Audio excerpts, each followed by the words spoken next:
last year was tough with the NAR settlement and the anticipated changes and everything around that. But I feel like we all really overcame that really well. I mean, to put yourself in the transferee's shoes is really like the most important piece, and understanding that it's a stressful situation that they're going through, right? I Yeah. mean, my husband and I are growing our family, so we need to move and there's nothing available. So personally, we struggle with that too.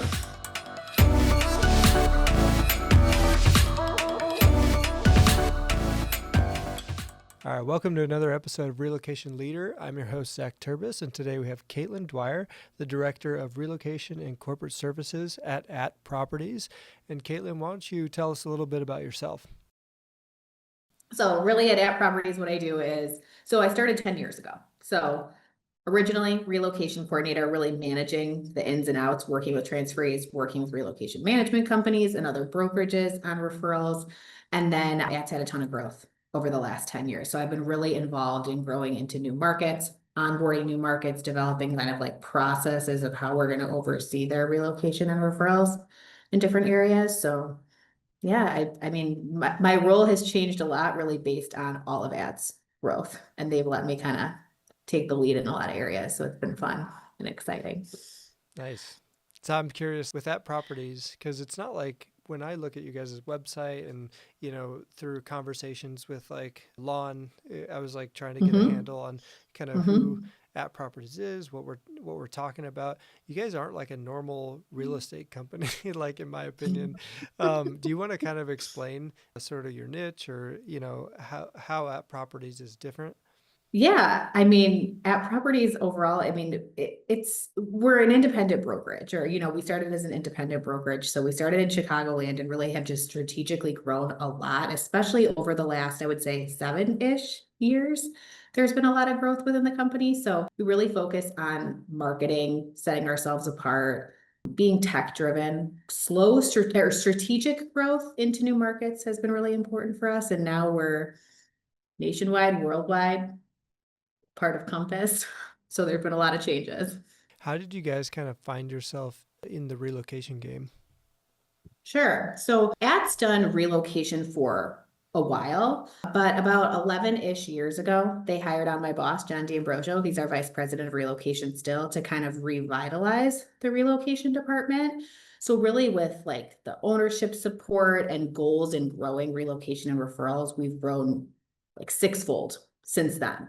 I joined John about a year after he joined. And so especially with like us growing into the new markets, they've totally like kind of let us take the lead and let us grow and develop systems for overseeing our affiliate brokerages. When we're talking about, how you got into real estate, relocation, so how is buying and selling different in relocation specifically? Sure. So honestly, I feel like it's really different in relocation. So especially when you look at buyers, right? Oftentimes the buyers are moving from a different state, a different market. So they're used to doing real estate in a different way. And really, I've learned a lot over our growth over the years as we've kind of become involved in relocation services for other states, that real estate works differently in different places. So there's different extents of attorney involvement. There's different responsibilities as far as who pays what, how taxes are handled. So when you're working with a relocation client, it's really important for, I think, you to work with an agent who can educate the client on what to expect, how it's going to look differently in this new location, and prepare them for it really just being a different experience than they might have had in the past. Obviously, there's the time constraint too. So these people have to move quickly. So they have to work with an agent that's confident in educating them quickly, helping them, be aggressive in making an offer and meeting their goals. And I think with sellers, it's the same thing, time constraint. They don't have the luxury of waiting out seasonal changes and figuring out when might be the best time to put a home on the market. It's finding an agent who can do it then, how to prep the home, how to price the home, and get them to the new location. So I feel like there are a lot of kind of big differences there. I think that, one of the things I kind of started to realize is, normal real estate, if they're moving sort of maybe even in the same city, a lot of the times people just like look for a house, they find one, and then they sell their old house, and then they get into the new house. And it's just kind of like organizing sort of when the closing dates are and all that stuff. And it's I feel like it's just totally different when you're like moving like across the country or across the region, into maybe even a different country, where it's Mhm. like if you don't like if you don't work with people who are aware of all the timelines, who are aware of sort of all the factors that may lead to, not getting the property or whatever, like, that's temp housing that, they're going to have to pay, the company's going to have to pay more for. And then like you just see this like domino effect of increasing costs. And so it really is sort of a Exactly. different animal. Yeah, and working with people that are collaborative and willing to work with the other person on the other side, right? That might be across the country or across the world to make sure you have like this team effort of getting the job done. With app properties, is there ways that kind of you guys help streamline what you guys do, even like with what you said with other partners or anything like that that you can elaborate on? Specifically with relocating transferees. Yeah. Yeah, I mean, I would say a big focus of ours is agent training. So we're really specific in the agents that we allow to participate in the relocation program. They have to have a specific amount of years experience in that buyer or seller's market, and somebody who's willing to be collaborative, like we were talking about, working with the relocation company and our team and the, destination or agent in the other market. So that's really important to us. They have to participate in our training. They have to adhere to our expectations. They have to be patient, right? They have to be willing to understand the extra cooks in the kitchen, right? Everyone else involved in the transaction. So I would say it's really just training and finding the right agents and making sure it's people that really are on board with the relocation program and the stressors involved in it. So where do we stand in the housing market right now, and kind of what do you think is next? Yeah, I mean, they're predicting that this year is probably going to be like the most normal market we've seen since pre-pandemic. I think moderate price increase values, still tight inventory, but slowly increasing. I don't think there's going to be wild changes in prices over the next, year or two. I think interest rates are still going to be hard for some people, right? But there's always people that need to move, that have these major life events that make them have to make a change, right? So buyers are still out there. And I think inventory is going to continue to be tight until we can overcome this housing shortage, right? So really what can help us overcome that is resale increasing or new construction, conversion of existing properties. Here in Chicago, we've seen some of that conversion into like these live work properties or units, but the problem is they're expensive. So really the goal is affordable housing increased, right? And then also, the boomer generation is living in their homes longer than they were in the past. So really just that's going to be something that's going to take some time for us to overcome, but overall a relatively normal year. What kind of signals are you getting or looking at to be able to sort of judge the market? I mean, I know Fannie Mae, they come out with their predictions and stuff like that, but is there anything else that you guys look at to sort of to figure out what the market is going to do? Yeah, I think something to look at is like inflation numbers, job numbers, where industries are developing is important to look at. So, Silicon Valley, for example, it's becoming oversaturated. Tech is moving into some new areas. So Iowa, for example, is now a stronger market than it was in the past. Here in Chicago, we've got kind of a diverse industry. So I feel like we're strong overall. And like here, it's more focused on, political changes where they're choosing to do new development to increase the housing inventory and watching for that and seeing how that might affect the market. You guys mentioned that you were kind of like tech forward, very into making sure that you integrate with the best tools that are available technologically speaking. So, with AI sort of becoming this big monster that entered the scene a Yeah. couple of years ago, how is AI impacting real estate and your company in particular? Yeah, I feel like mostly what our agents are using AI for is marketing initiatives, right? So helping them be creative in their property descriptions that they use for putting properties into the MLS, or helping them with creative social media posts to boost engagement, right? I think those are big tools that agents do here to kind of make those tasks a little bit easier and kind of help with the creativity there. Although, I mean, you always still need a person. I think, especially in real estate, it's so important for an agent to be able to talk to their client, to talk to them about what their family needs, what's important to them, how they care about their pets, why that's important in the home that they're moving into. There's so many pieces there that need to be personal. So I feel like it's a lot of the marketing stuff that they're using it for, but still I feel like the human touch is needed. And then when it comes to pricing too, I mean, you still need the agent to be able to forecast the market and help them price homes accurately and market it creatively. So to stay on technology here, I'm Yeah. curious with like Zillow and Redfin and some of Mhm. these sites, could you explain, like, is that a help to the agents, that maybe you Yeah. have a more informed buyer, or does it kind of hinder you guys? Like, can you explain a little bit about that? Honestly, I feel like, Zillow, Redfin, MLSs, company websites, all of those have the benefit of being an information source for clients, right? Buyers have information that is out there, so I think that's a good thing. And I feel like sellers still have the control working with their agent, figuring out what strategy is best for them and how their home is going to be marketed. So I feel like information is a good thing to have. I kind of heard that, with the MLS, there's different rules in different cities, Hmm. and sometimes those things, have some effects, like with who can put the home on the market first, or how long they can, Hmm. share it within their network only. Can you kind of Hmm. explain sort of what that is, and then how it touches Hmm. relocation? Yeah, I mean, different MLSs have different rules and regulations, especially when it comes to like private listing networks or when things can be put on the market. So really, I think what it comes down to is like the relocation management companies working with brokerages who have relocation departments, who have agents that are trained and that know to proactively communicate that information to them.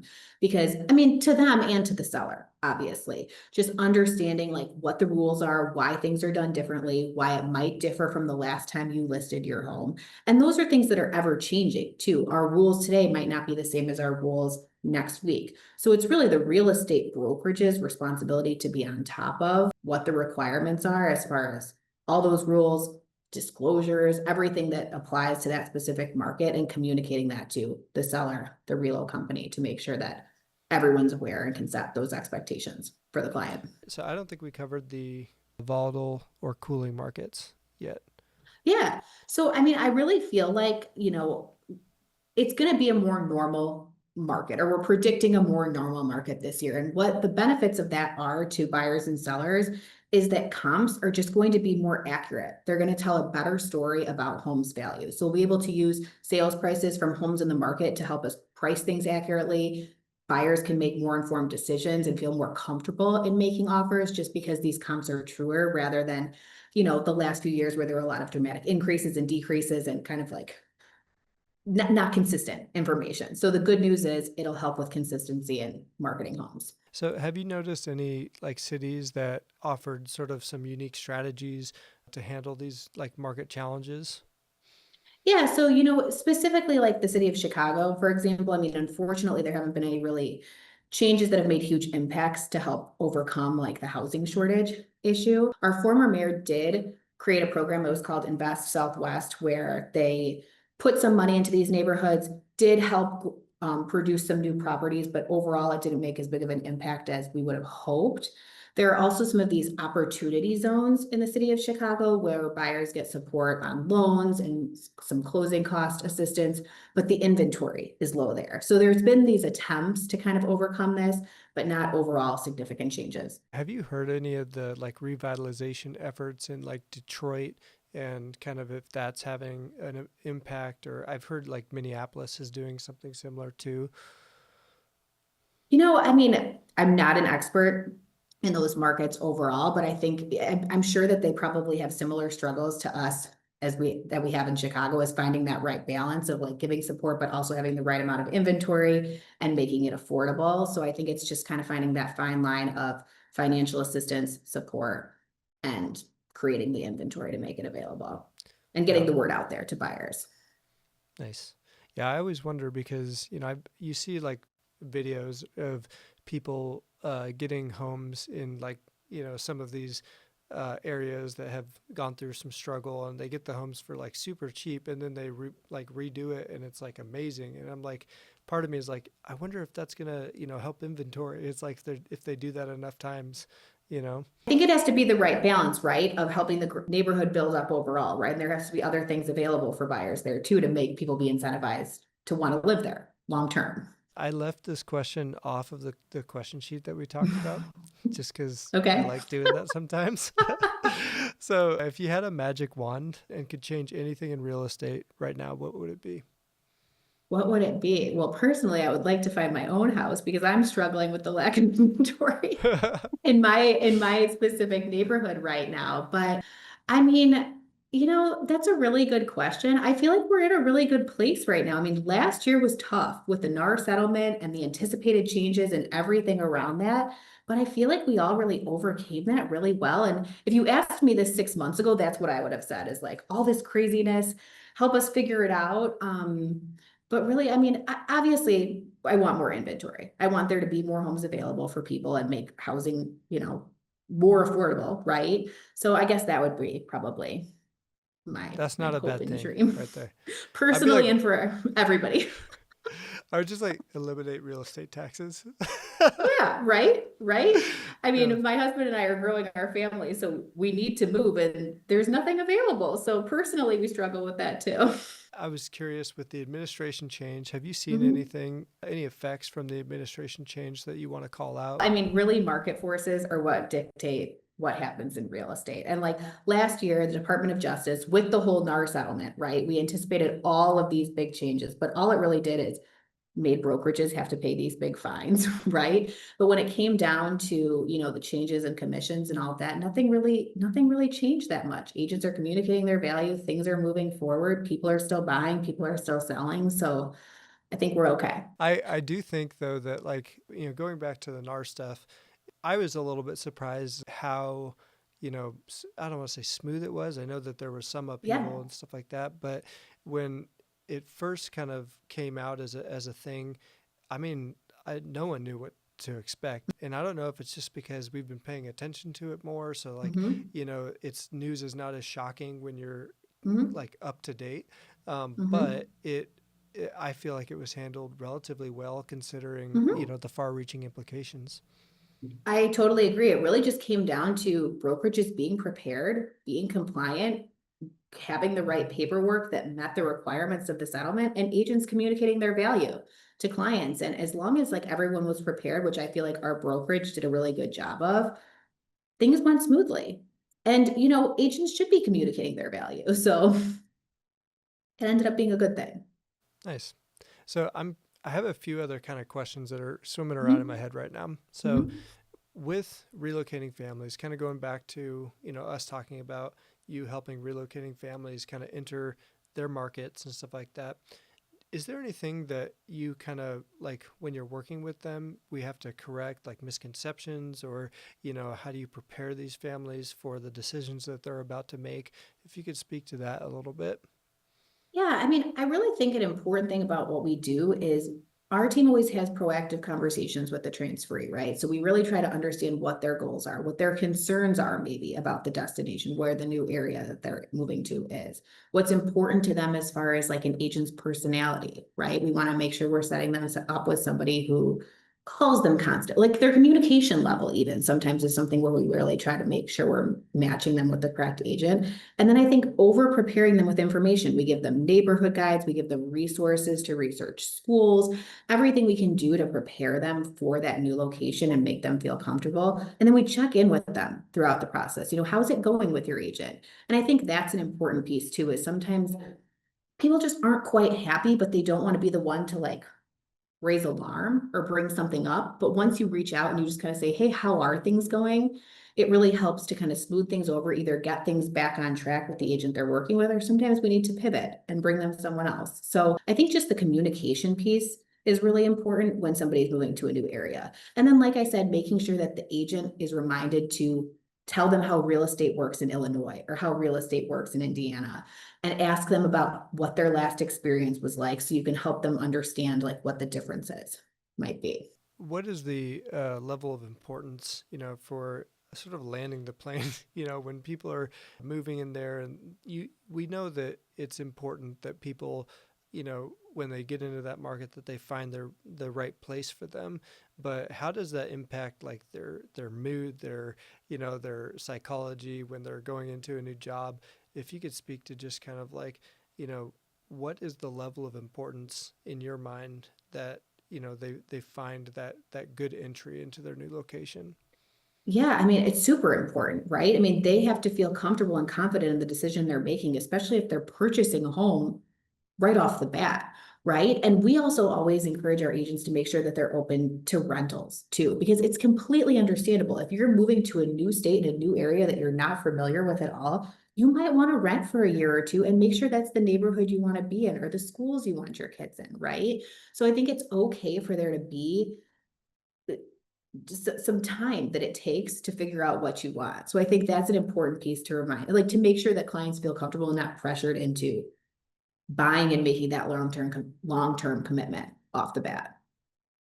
And I think NEI does a good job with like the area tours too. It's really nice when clients can have these area tours with where they kind of get to drive around, get a feel for what the commute might be like to their new office they can kind of use to help figure out where they want to be.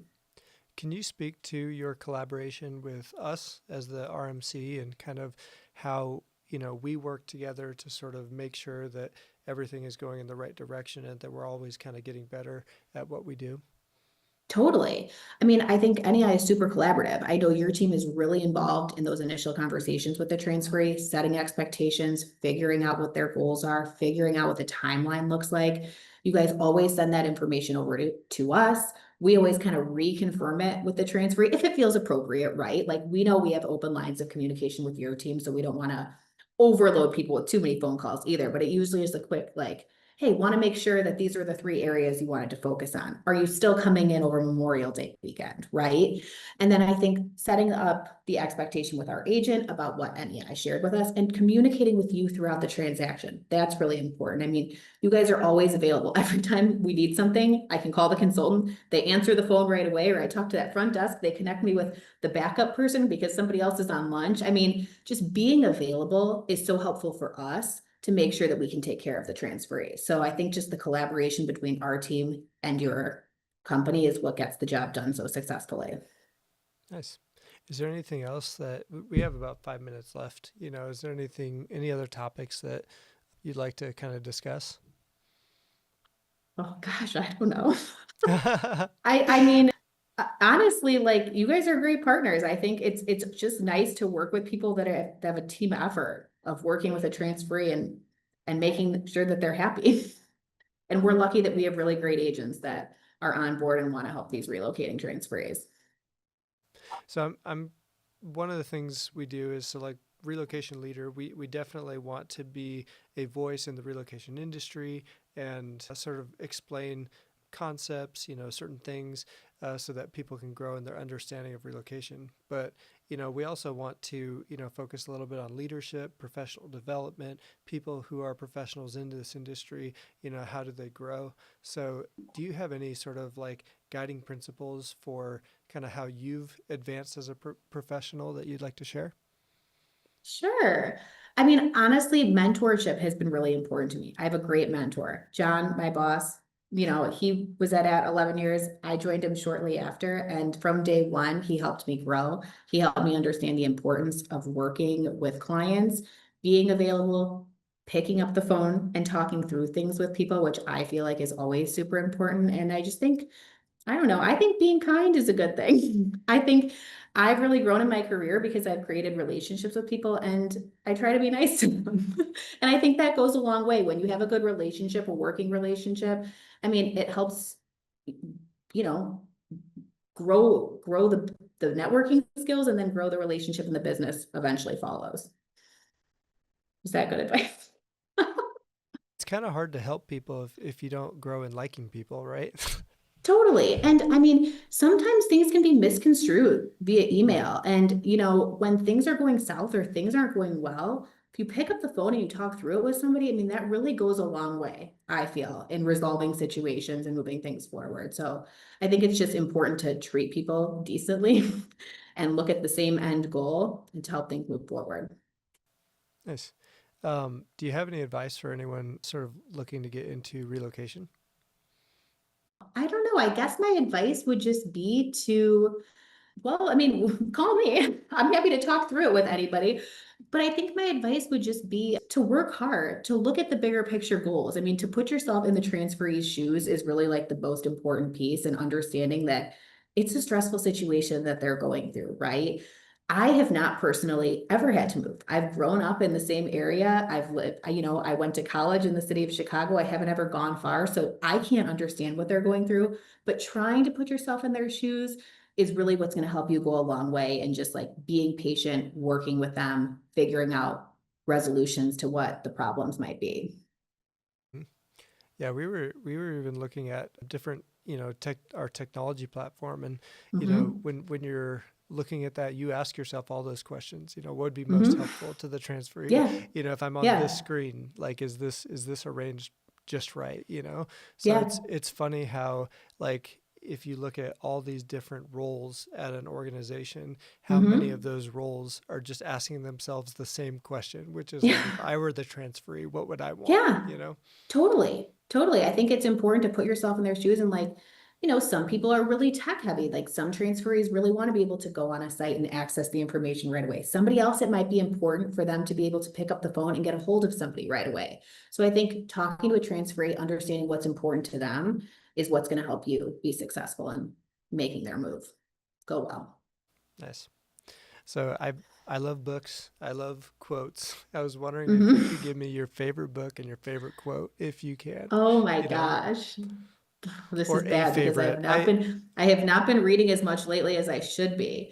Um, my favorite quote or my favorite book. Gosh, Or this is a favorite. I know I always stump people when they're a like favorite. your favorite, and they're like, "Oh no, which one I do I mean, pick?"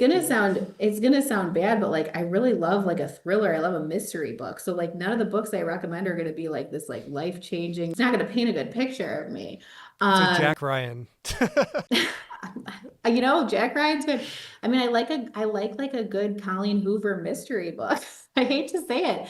I mean, I like the drama. I like taking it out of my day-to-day life and kind of living in another crazy world for some reason that puts my mind at ease. Quote wise, I'm not a big quote person. I hate to say that, but I'm really not. So I can't even think of one. I'm sorry, I Zach. No, it's all right. It's not like I can just rattle off all the quotes, Yeah. that I Yeah. like, but one always sort of sticks in my mind. It's from, I think it's G.K. Chesterton, but he talks about, whenever you come up upon a fence, you should always ask yourself why it's there before you start taking it down. I'm paraphrasing, it's butchered, you know, But but that's a if great quote. yeah, you And know, now you're gonna have me like Googling later, trying to find these inspirational quotes, sticking them on my wall. yep. But I mean, honestly, like my quote would be like something like just be nice. Be kind to people. I mean, I can't think of like a quote that I can think of that says that, but I really think it all comes down to like treating people with respect, Quote. and that's what's important to me.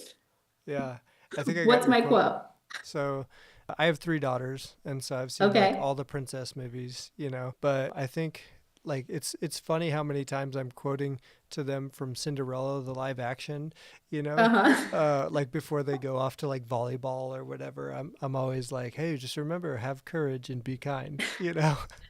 Right? And Maybe they that should laugh. be my quote. Yeah. So that's a So Cinderella quote. That's who I it can quote it is. to. Yeah. Uh, Okay. Okay. I like that. See, that is Yeah. kind of, I think, what I live by. And I'll That's be a good honest, like one. that's a really good movie.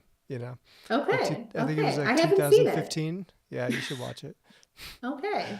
I'll put it on my list. Sounds good. Well, thank you, Caitlin, so much for joining us. I've had a Yeah. great time talking to you, and Thank maybe you. we'll Thank you so we'll much for connect on having me. LinkedIn. Awesome. I really appreciate you thinking of me. Thank you so much. All right, thank you guys for joining us on another episode of Relocation Leader. If you like the content, please share it and follow us on LinkedIn and YouTube. Also, if you mark your calendars for August 21st, we'll be having our second installment of the Talent Agility webinar series. It's going to be a great one, so don't miss it. And as always, we will see you next time.